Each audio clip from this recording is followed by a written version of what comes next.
में पलक पावड़े बिछाकर ये संपूर्ण शहरी और ग्रामीण क्षेत्र की जनता उनका अभिनंदन करती हुई इस दीपावली के पावन पर्व पर ये दिवाली मिलन ऐसे गगनचुंबी नारों के साथ उनका अभिनंदन और स्वागत करती हुई ये स्वागत है विकास के उन कार्यों का जो इस क्षेत्र में करवाए गए। ये स्वागत है आपके लोकसभा अध्यक्ष बनने के बाद भगवान श्री राम के मंदिर बनने का।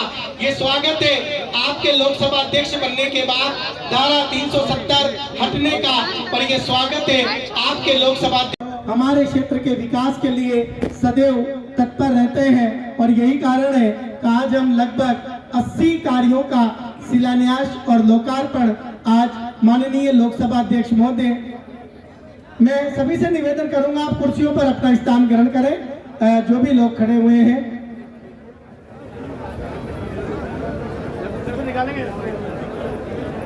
जो सभी लोग खड़े हुए हैं वह कुर्सियों पर अपना स्थान ग्रहण करें। और मंच पर भी मैं निवेदन करूंगा कि आमंत्रित अतिथिगण ही माननीय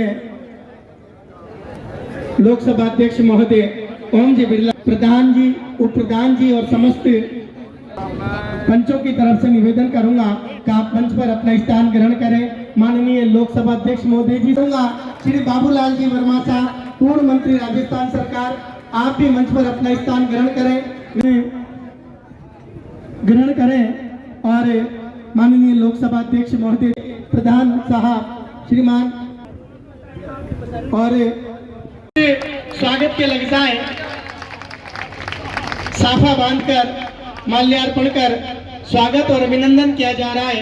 जन जन के लाडले हमारे हाड़ौती के लाडले बेटे जिन्होंने लोकसभा अध्यक्ष बनकर इस पूरी कोटा बूंदी की किसानों के बीच में पहुंचे हैं।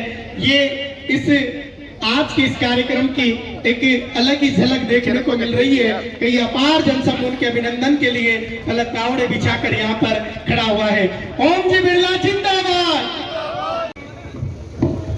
यहाँ के पूर्व विधायक आदरणीय चंद्रकांता जी मेघवाल जी, पूर्व जिलाध्यक्ष भाई चीतर जी, प्रधान। सबसे पहले तो हमारी ओर से, मेरी ओर से आप सब लोगों को दीपावली की बहुत बहुत शुभकामनाएं।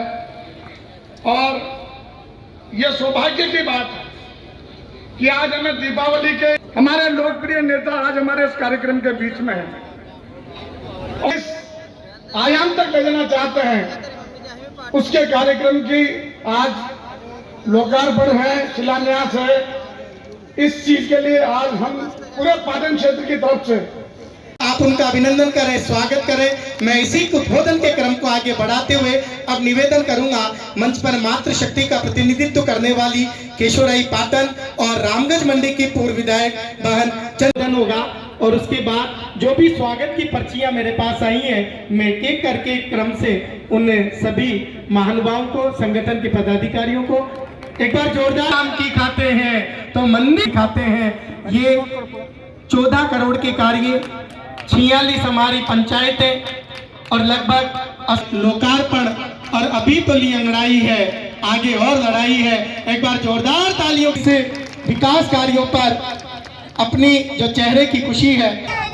जिंदाबाद जिंदाबाद, ओम जी बिरला जिंदाबाद जिंदाबाद, ओम जी बिरला जिंदाबाद, ओम जी बिरला जिंदाबाद, नरेंद्र मोदी जिंदाबाद।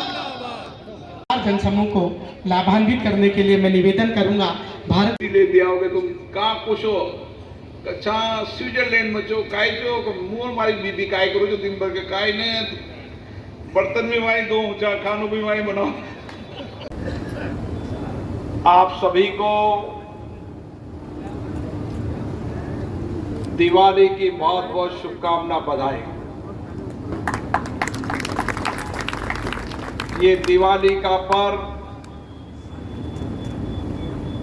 सबके जीवन में खुशी लाए, प्रगति लाए, खुशहाली लाए और आप सबके प्रयासों से समाज के अंतिम व्यक्ति के जीवन में भी उजाला हो, आपका प्रयास एक दीपक की तरह उसके जीवन में रोशनी करे, इसके लिए हजारों कार्यकर्ता वर्षों से कठिन परिश्रम, मेहनत और अपने जीवन को समर्पित कर रखा है, जिनका एक ही प्रयास है कि हर व्यक्ति के जीवन में उजाला, खुशी, उमंग। मेरे सामने बैठे कई कार्यकर्ता जिन्होंने जनसंघ के जीवन से अपना काम शुरू किया और अनवरत बिना रुके, बिना थके,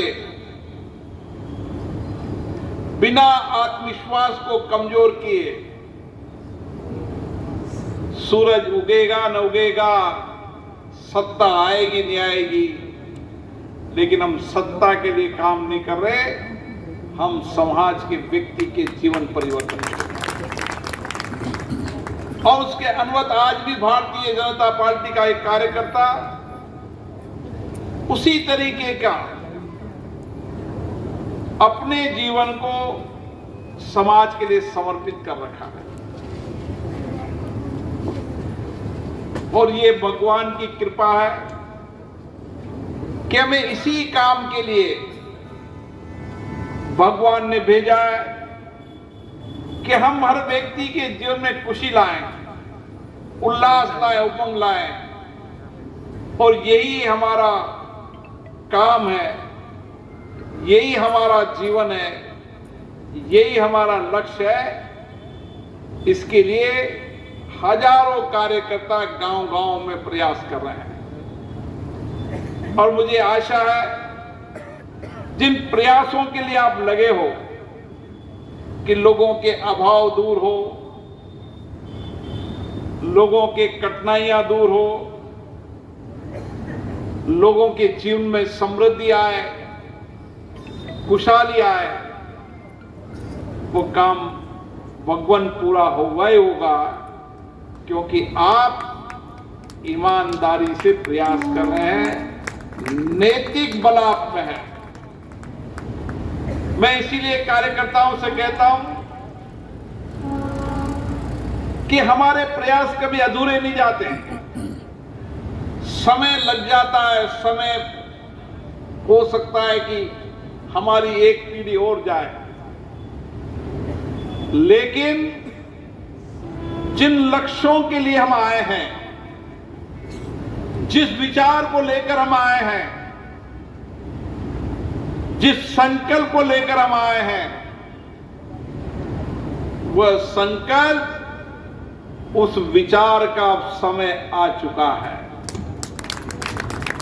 इसलिए मेरा मन करता है कि जो हमारे कार्यकर्ताओं के मनोभाव हैं,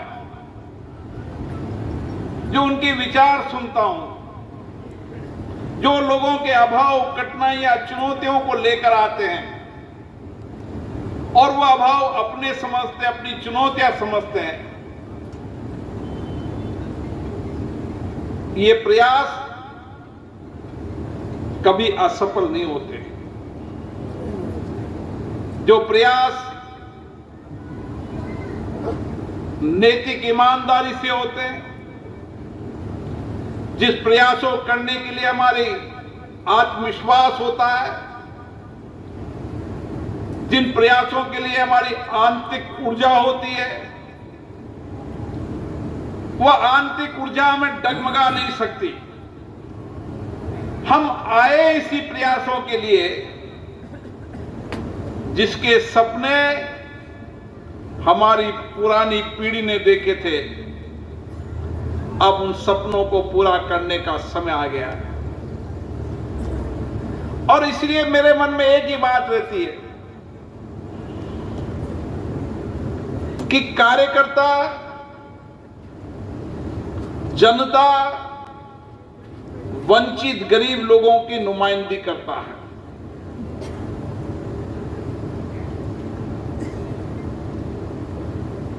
वो समाज के अंतिम व्यक्ति जिसकी बात नहीं सुनी जाती,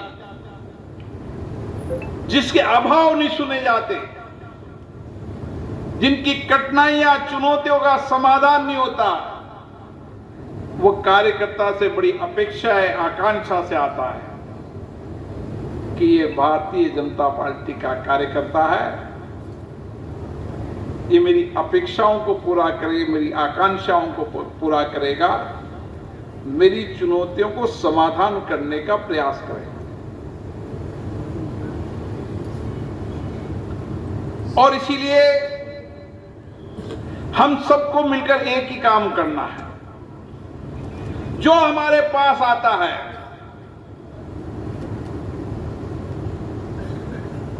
जो समस्याएं लेकर हमारे पास आता है, उसकी समस्या को गंभीरता से सुनना और उसके लिए अनवरत प्रयास करना। ऐसी कोई समस्या नहीं है जिसका समाधान नहीं हो सकता। अगर हमने मन कमजोर कर लिया, हमने अपने आत्मविश्वास को कमजोर कर लिया, हमने मन में निराशा व्यक्त कर ली, तो हम उस अभाव में रहने वाले व्यक्ति के सपनों को पूरा नहीं कर पाए।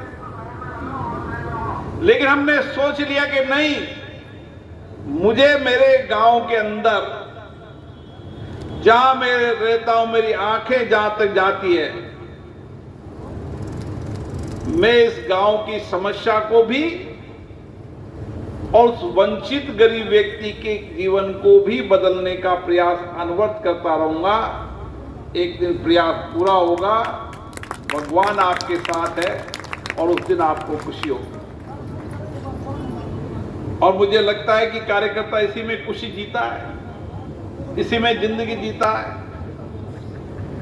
अपने पेट्रोल, अपना समय, अपना पैसा सब कुछ खर्च करता है।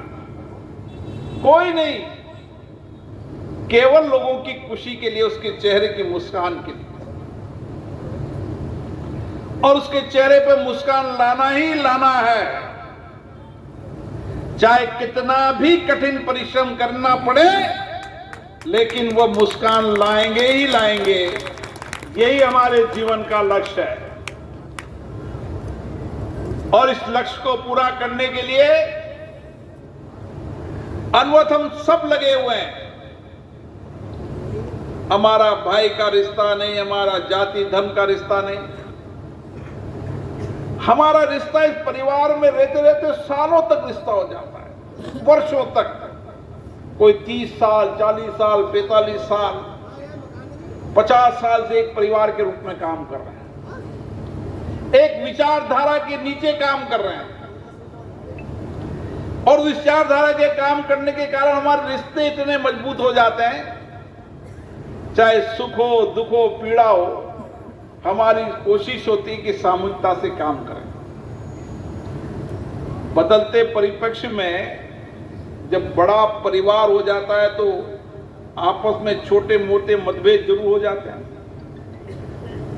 ये स्वाभाविक प्रक्रिया है। ये प्रक्रिया तो महाभारत के युद्ध से चल रही है। महाभारत में भी एक परिवार था, लेकिन अनंत परिवार में उसकी जीत हुई जो सत्य के मार्ग पर चला। चाहे वो राजा था, लेकिन उनका सब कुछ हो गया था, लेकिन आत्मविश्वास और नैतिकता भगवान उनके साथ थे, इसलिए विजय हुई। तो परिवार में कभी कभी हो जाता है, मन को हल्का मत करा करो।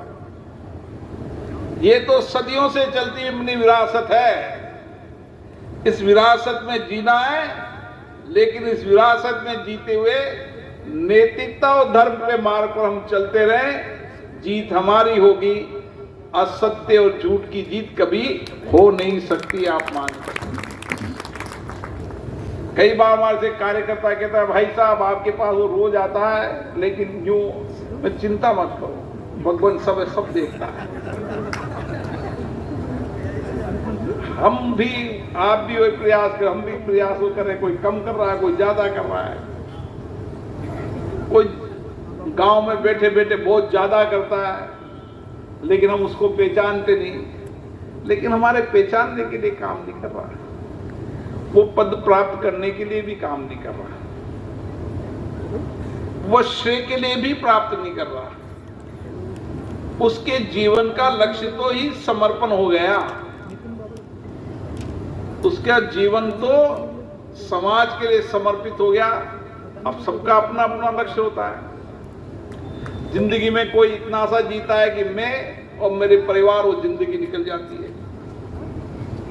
कोई सेठ इसलिए जीता है कि घर में एक नौकर आ जाता है, ड्राइवर आता है, उसमें जिंदगी निकल जाती है।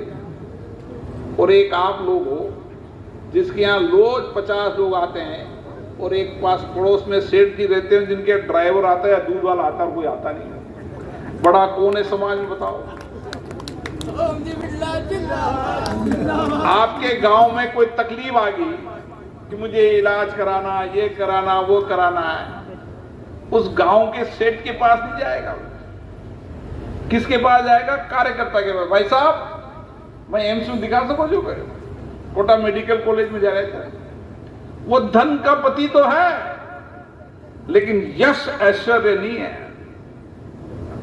और यश ऐश्वर्य कभी धन से नहीं मिलता, पद से नहीं मिलता, हमेशा सेवा और समर्पण से मिलता। पद कितना ही बड़ा हो जाए, पदों से कुछ दिनों लगता है, लेकिन पद में उतरने के बाद उसका सम्मान कम हो जाता है, क्योंकि पद के लायक नहीं था, पद मिल गया उसको, लेकिन पद के लायक नहीं था, तो पद जितना तो उसने यश प्राप्त किया, लेकिन उसके बाद यश प्राप्त नहीं किया। और जो सामान्य कार्यकर्ता होता है, वो पद में रहे न रहे, सारे गांव में लोग कहते हैं साहब ये तो जीवन दे दियो ना, तो बेचारा पूरे टाइम चला गया। तो बड़ा वही है। अब हमारा भी लक्ष्य 5 साल यही है, बदलना है जी, बदलेंगे ही सही। बदलना और बदल के ही रहना है।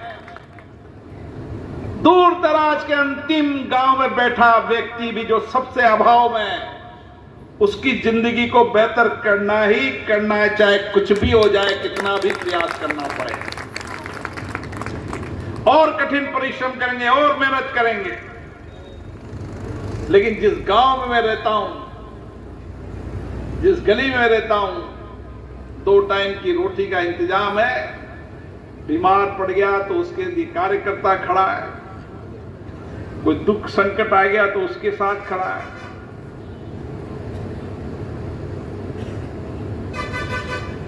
और यही यश मिलना है,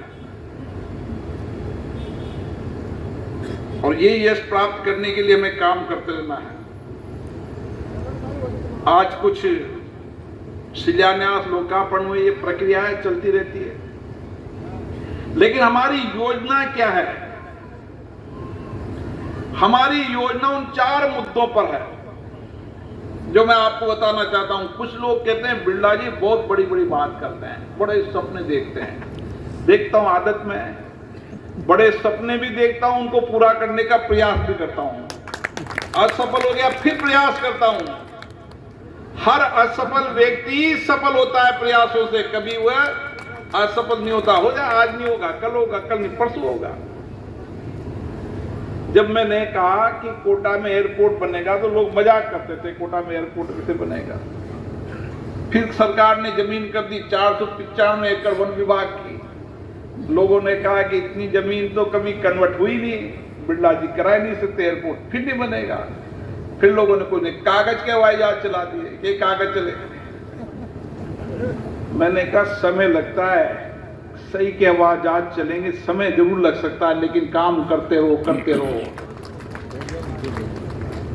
इसी तरीके से केसरा पाटन विधानसभा के अंदर भी हमारी प्रयास है कि यहां की रोड कनेक्टिविटी बेटर हो जाए। यहां पर आने वाले समय में दिल्ली बॉम्बे कॉरिडोर निकल रहा है, और जब दिल्ली बॉम्बे कॉरिडोर शुरू होगा तो आप सोच भी नहीं सकते कि इस क्षेत्र के अंदर कितना बड़ा बदलाव होगा। जब मैं बूंदी में कहा तो लोगों ने कहा यह सत्य नहीं है। लोग कहते थे कभी कि जमीन से ऊपर फसलें पैदा होगी, तो लोग क्यों ज्यादा मजाक करते, ये क्यों जाना। तुम्हारे केसाय पाटन में जमीन पे ऊपर पानी में फसल होने लगी नहीं लगी, कोई को पता है ये बात। और अब मैं आपको कह जा रहा हूं, जमीन के ऊपर फसल पैदा करने वाला सबसे बड़ा इलाका होगा देश का, तो ये केसय पाटन का इलाका होगा, जहां पर हजारों लोगों को रोजगार मिलेगा। जो जमीन आपकी है ना, जो किसी समय 10,000 15,000 रुपए थी, 25 हुई, 50 हुई, ये जमीन आने वाले समय 20 से 25 लाख रुपए बीघा होगी, लोग ढूंढने आएंगे।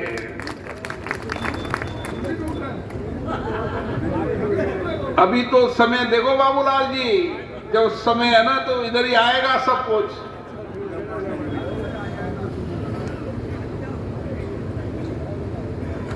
तो यहां पर जो फसल पैदा होगी वो दिल्ली जाएगी, बंबई जाएगा, कॉरिडोर बनेगा।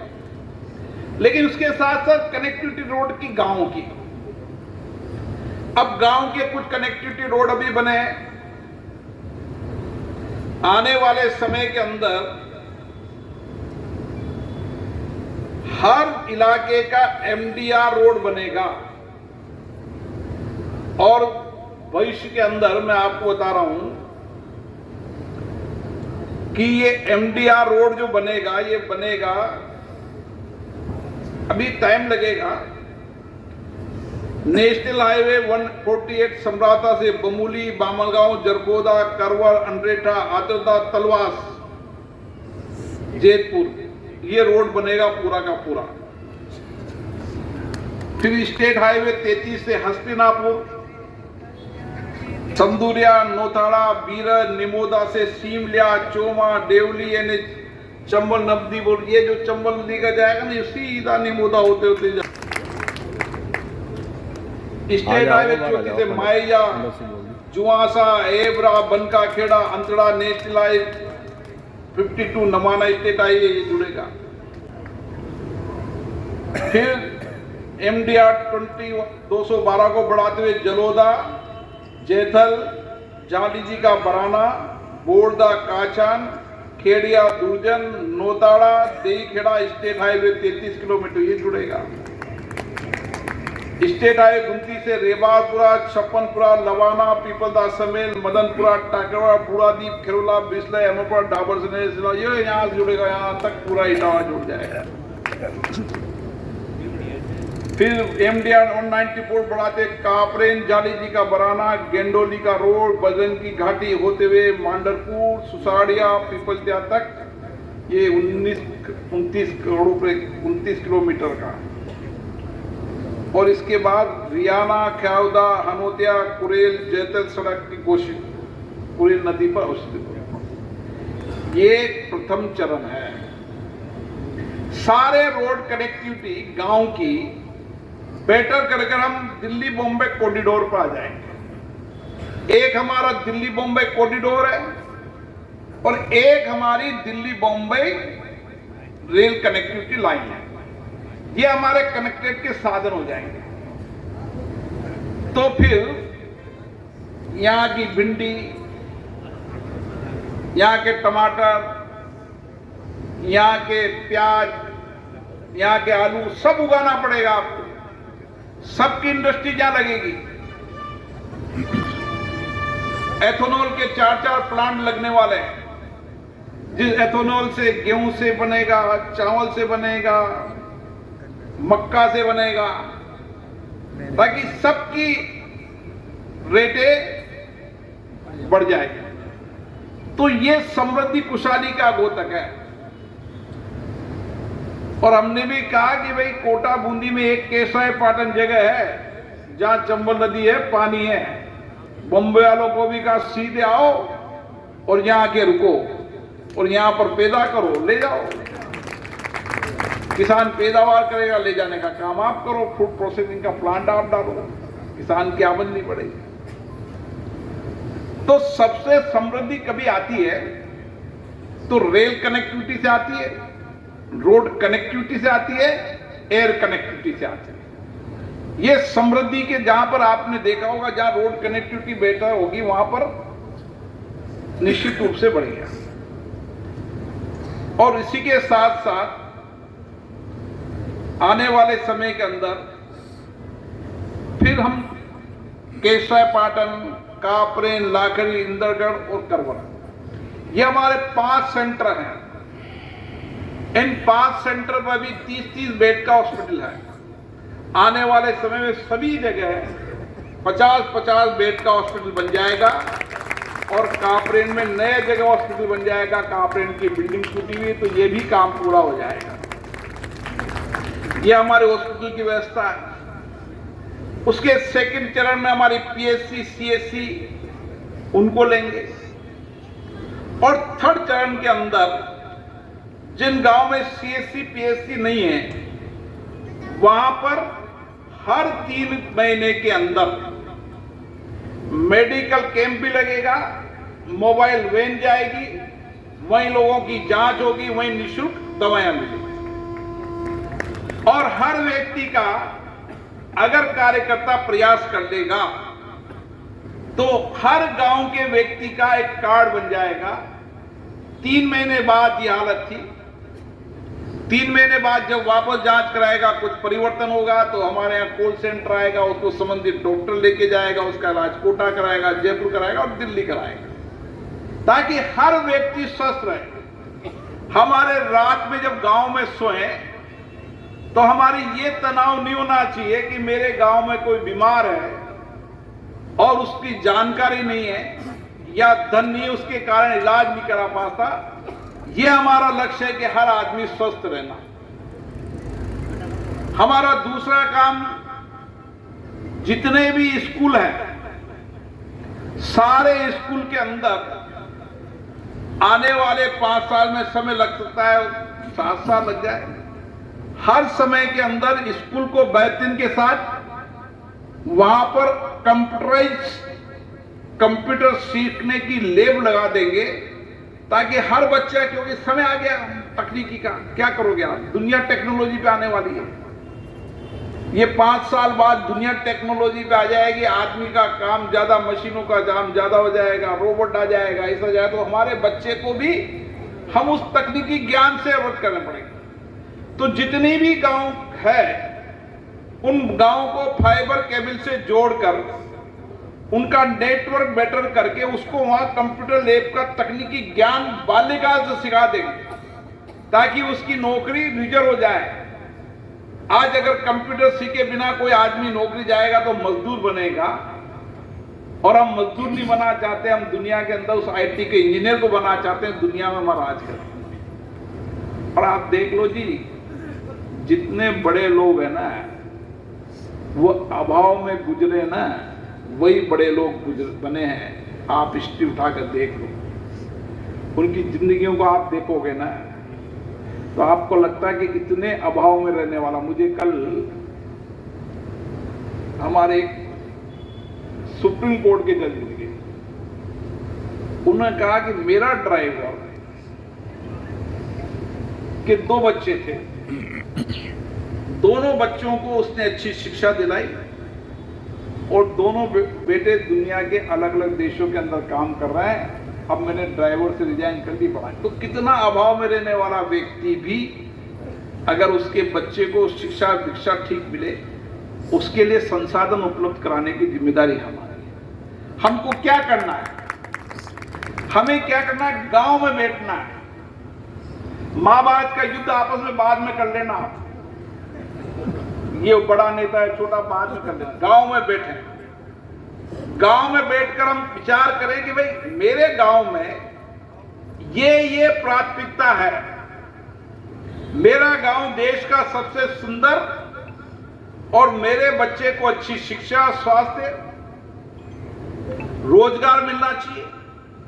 तो गांव में बैठकर हम प्लान करें, गांव में बैठकर कि ये हमारे एजुकेशन है, इसको क्रमोन्नत करने के लिए हमें सबसे पहले स्कूल को बेहतर बनाने के लिए स्पीकर साहब से मिलना है। उस गांव के अंदर पढ़ने वाले बच्चे को किताब हो, स्कूल हो, बक्सा हो,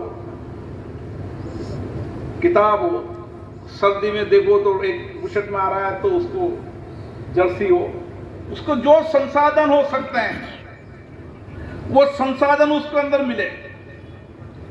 तो कंप्यूटर लैब लगानी है तो 2 मास्टर सिखा दे, भाई तू शाम को कंप्यूटर सिखाएगा, उन्हें कहा मैं सिखाऊंगा।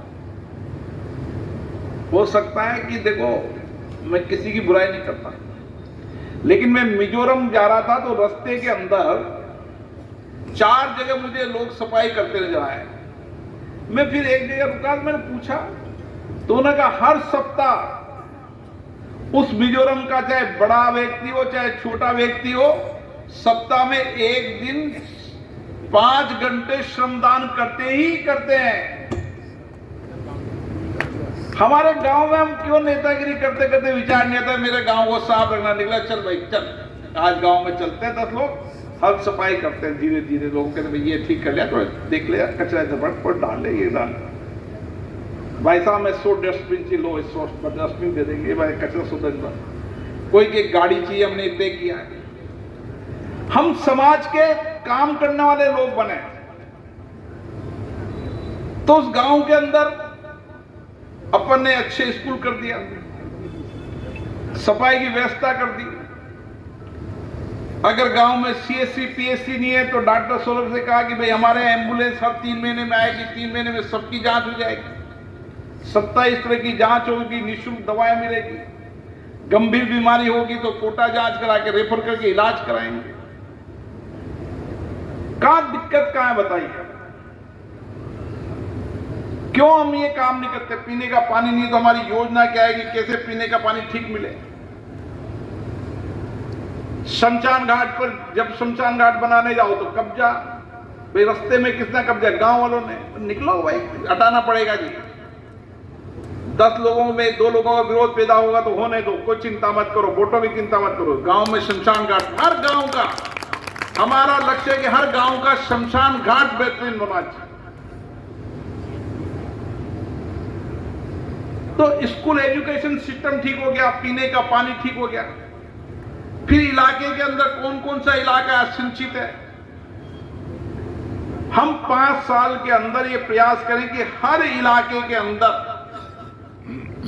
हर गांव की जमीन को सिंचित कर दें। कहां से पानी आ सकता है, क्या योजना है, किस तरीके से हर गांव के अंदर सिंचित हो जाए। तो पीने का पानी हो गया, हॉस्पिटल हो गए, स्कूल हो गया, ये हो गया। उसके बाद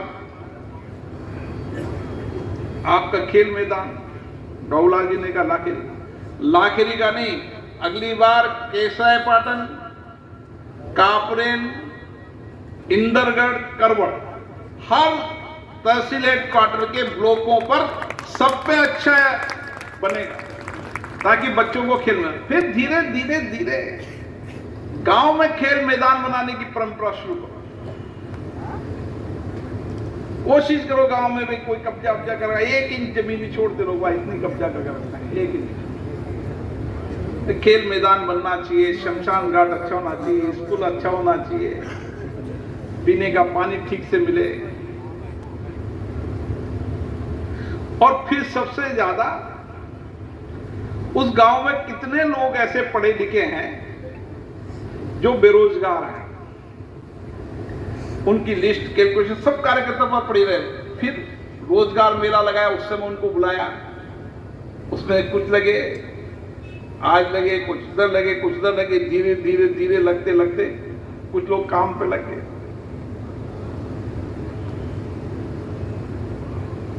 तो हम एक गांव को जिसको कहते हैं कि सारा आदर्श सिस्टम हो, कार्यकर्ता बैठे, 10-20 कार्यकर्ता गांव के बैठे, लो चलो यार कुछ अच्छा काम करते हैं, राजनीति तो करते रहते हैं, कुछ समाज सेवा का काम करते हैं, बाकी आप चिंता छोड़ दो। आने वाले समय के अंदर हमारा संकल्प यही है, बस हमारा कार्यकर्ता जीवंत काम करता रहे, किसी का कोई भी अभाव हो, कठिनाई हो, मुसीबत हो, आज नहीं हो ऐसा, थको मत हो, भाई साहब क्या हो ही ना रही हो जी, काय करा जिंदगी में बेकार होगी। जिंदगी कोई बेकार नहीं, जिंदगी तो भगवान ने ताई के लिए दी है, कोई बेकार नहीं जिंदगी। एक ट्रांसफर नहीं भाई साहब, 3 बार एक ट्रांसफर, जिंदगी खराब होगी। इसलिए जिंदगी जीने थोड़े आएंगे, एक ट्रांसफर के लिए जिंदगी जीनी है। हमारा लक्ष्य हो रहे हैं। कई बार कार्यकर्ता है भाई साहब 3 बार आ गया जी, काय जिंदगी खराब थी। पहले स्वागत के लिए जो मैंने नाम लिए हैं वो मंच पर पधारे। हो गया वही जो नाम चिराग डीडी इंडिया। मेरा थोड़ा सा ले लेंगे, बहुत अपने से ले लेंगे। हाँ तो फोटो ले जाओ।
क्या खड़ा है ये बताओ, क्या कर लो, वो दे देगा ना, ये दे देगा, एक जगह दे दो, ये भीड़ लगा रखी। चलो यार बिना वजह तो क्यों खड़े हो आप, क्यों खड़े हो आप भी रिपोर्ट देनी। समाज में अलग अलग आवश्यकताओं के अनुसार रोड कनेक्टिविटी, कहीं सामुदायिक भवन, कहीं हॉस्पिटल, स्कूल के कमरे, पीने का पानी, ऐसी मूलभूत सुविधाएं जिनका अभी तक अभाव चला आ रहा था।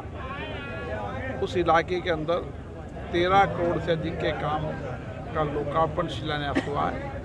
आने वाले समय में केसाईपाटन विधानसभा के अंदर सभी गांवों के अंदर मूलभूत सुविधाओं से जो वंचित गांव हैं उन सुविधाओं की व्यवस्था करी जाएगी ताकि आम व्यक्ति का जनजीवन सामान्य हो सके। लोगों को बेहतर रोड कनेक्टिविटी हो, पीने का पानी हो, स्कूल अच्छे हों, खेल मैदान हो, ठीक से शमशान घाट हो, सामुदायिक भवन हो, जो भी आवश्यकता समाज की है उन आवश्यकताओं को पूरा करने का प्रयास किया जाए। बिरला साहब ने चिकित्सा, शिक्षा, स्वास्थ्य को लेकर भी बड़ी बात कही दी है। निश्चित रूप से हर गांव के अंदर चाहे शिक्षा का मंदिर हो, शिक्षा मंदिर के साथ टेक्नोलॉजी की शिक्षा, कंप्यूटर लैब होनी चाहिए क्योंकि अब जमाना आने वाला समय टेक्नोलॉजी का है। तो हमारा प्रयास है कि हर स्कूल के अंदर प्रारंभिक रूप से बच्चों को कंप्यूटर शिक्षा, टेक्नोलॉजी की शिक्षा मिलती है। हर गांव के अंदर चिकित्सा व्यवस्था हो, सामुदायिक चिकित्सा व्यवस्थाओं में व्यवस्था हो बेहतरीन हो। केसाईपाटन, कापरेन, लाखेरी, इंदरगढ़ के अंदर 30-30 बेड के अस्पताल, उनको भविष्य में 50 बेड के स्कूल के क्रमों के लिए प्रयास किए जाएंगे। ऐसे जो मूलभूत आवश्यकता है जिससे वर्षों तक लोग वंचित थे, उन आवश्यकताओं को पूरा करने का प्रयास किया जाएगा। एयरपोर्ट की सौगात को लेकर मीटिंग की है, जल्दी ही काम शुरू होने जा रहा है। एयरपोर्ट की कई बाधाएं दूर हो चुकी है। बड़ी बाधा वन विभाग के जमीन को कन्वर्ट कराने की थी, उसकी सेकंड क्लियरेंस हो चुकी है। अब बहुत जल्दी फॉरेस्ट और राज्य सरकार एयरपोर्ट अथॉरिटी को ज़मीन सपुर्द कर देगी। उसके बाद एयरपोर्ट अथॉरिटी अपनी औपचारिकता पूरी करने के बाद 2025 मई तक उन्होंने काम शुरू करने का आश्वासन दिया है। मुझे आशा है काम शुरू होगा और 2027 दिसंबर तक वो काम पूर्ण होगा।